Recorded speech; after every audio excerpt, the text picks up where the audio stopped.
tell us your top hottest prophets. I mean, I think you Joseph's... can use any metric of hotness, like of looks, whatever. Like, just this is purely subjective. I think Joseph's got to be up there. Oh yeah, like mud wrestling and like wearing that weird puffy like vest thing and like,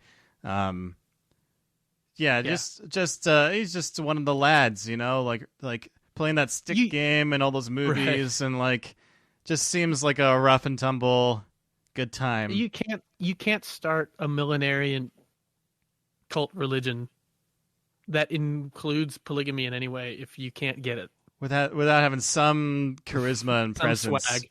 For some sure. Swag. And maybe speaking of movies, maybe my bias here is that every cinematic depiction of Joseph Smith in at least the propaganda films that the church produces makes him out to be this like rugged, like charismatic, totally suave kind of guy. Maybe not suave, but it's the wrong word. But at least very he has an aura, genial, approachable, but powerful. And so who knows to what extent he was actually like that? But all the records that we have indicate that he was a magnetic presence. So we'll put him on the list. You said top 3. Right. Is that what you said? Sure.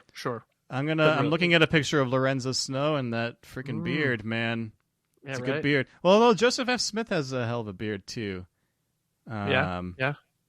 In my last conversation, we had Heber J. Grant up there. It's just like, because he's got a beard, but it's not a crazy beard. Yeah. Anyway, that's a good trimmed. Yeah. Let's go with Snow. And for my third pick, I mean, Snow can make it rain too. Like, you're getting rich. He brings in the dollars. He's got a good name.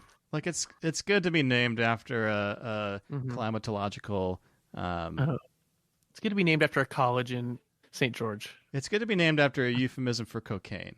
It's good to be named after a Canadian rapper. It's good to be named after a thing that Eskimos have a million words for. I wonder what Howard Hunter looked like when he was young. I'm looking at an old picture. Oh yeah, my rule is you can include any picture of them when they were a general authority. Oh. So you don't have to look at their oldest version, but as long as they were a general authority. I'm just looking at I just Googled LDS prophets, and I'm looking at history.churchofjesuschrist.org and the pictures they have there. Churchofjesuschrist.org, is that like a different? Because I thought this is a Mormon podcast, but you're saying Church of Jesus Christ. Is that something else? That's another group. It's an offshoot. That's another unfortunate thing about this book is that when I first wrote and edited it, the word Mormonism did not immediately brand the book as this like fringe heretical thing, but then that we're changed. all former Mormons now. I don't know who my third choice is. I mean, maybe I think this is a cop out to agree with a previous guest, but maybe I'll say Heber J. Grant as well. He's cute. I would say Thomas Monson probably. He's got to be up there. Because, he was 11 when he became an apostle. and B, he was dreamy and when he was he was younger. Totally dreamy.